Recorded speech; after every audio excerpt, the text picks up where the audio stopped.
cabai rawit hijau dan cabai rawit putih ini jadi sangat cocok untuk kita tanam di rumah, terutama cabai rawit hijau yang memang dari sisi estetikanya oke, dari sisi daya tahan tanamannya juga oke, kemudian dari lebatnya juga sangat luar biasa. Jadi sangat cocok untuk ditanam di rumah, terutama bagi para pemula. Assalamualaikum warahmatullahi wabarakatuh. Semangat pagi untuk kita semua. Pemirsa, di hadapan saya ini ada dua jenis cabai rawit yang saya tanam di belakang rumah. Yang rak atas, ini bisa kita lihat. Yang rak bagian atas, ini adalah cabai rawit yang hijau. Lebih dikenal lagi, ini cabai rawit gorengan. Yang di bagian bawah, ini adalah cabai rawit yang tipe berbuah putih. Jadi kalau kita sandingkan, kita dekatkan, ini akan kelihatan perbedaannya. Kalau yang bawah ini putih, yang atas adalah cabai rawit hijau.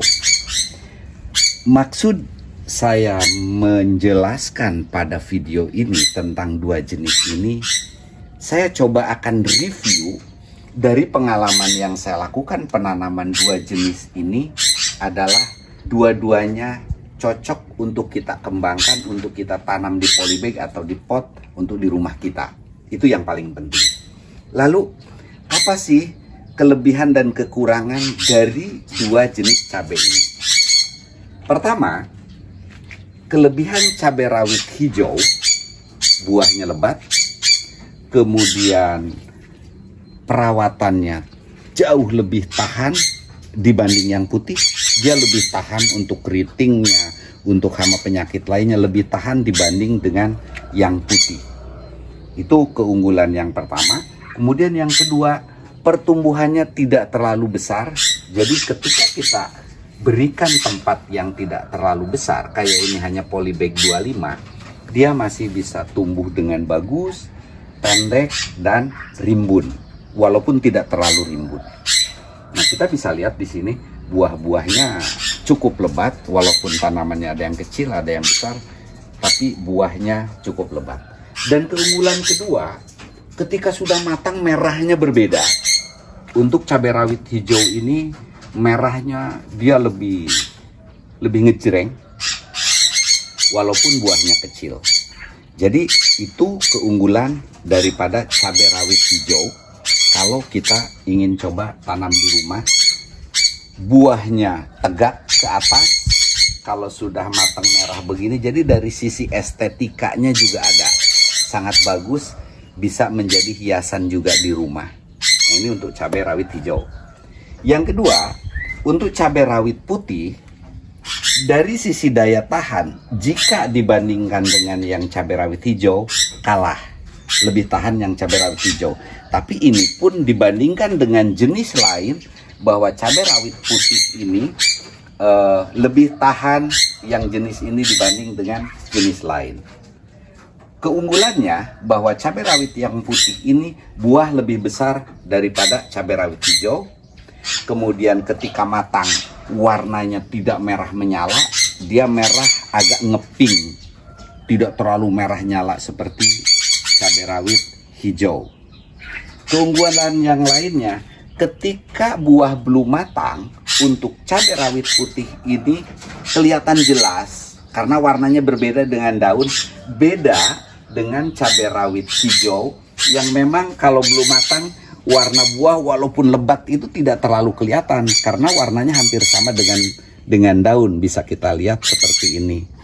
Nah, itu dari keunggulan cabai rawit putih. Kemudian buah lebih besar, tapi untuk kokohnya batang, yang lebih kokoh adalah cabai rawit hijau dibanding dengan cabai rawit putih ini. Jadi kalau cabai rawit hijau tangkai itu lebih tegak. Kalau ini dia mungkin karena beban buahnya agak besar, jadi kelihatan agak lemah. Nah, kalau kita lihat di ujung di sini ada yang belum matang sama sekali. Jadi buah tuh seperti ini, tidak terlalu nampak jelas walaupun lebat, beda dengan yang hijau. Tapi ukuran buah kalau kita bandingkan ini sangat jauh.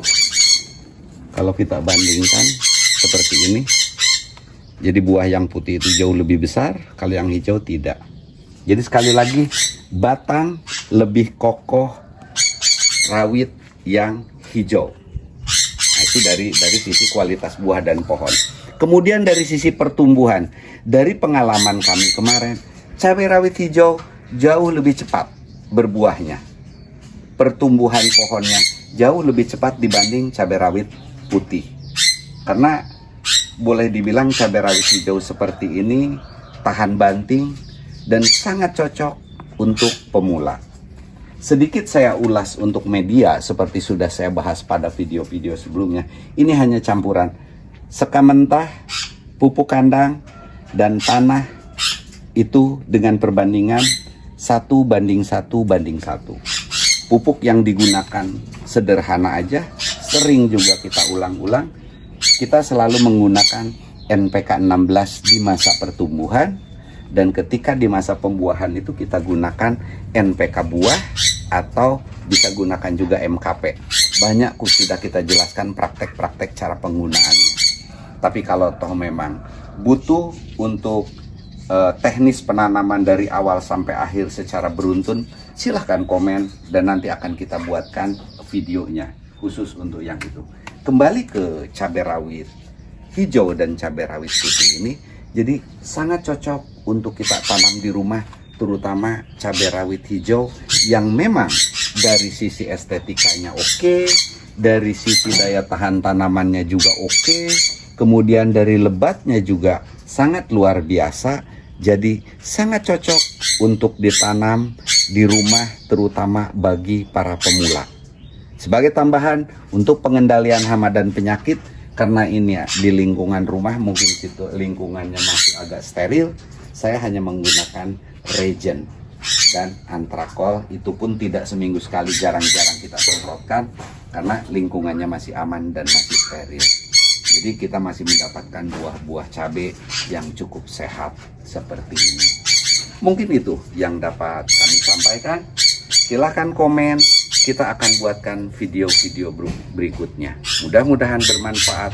Kurang lebihnya mohon maaf. Billahi taufiq wal hidayah. Assalamualaikum warahmatullahi wabarakatuh.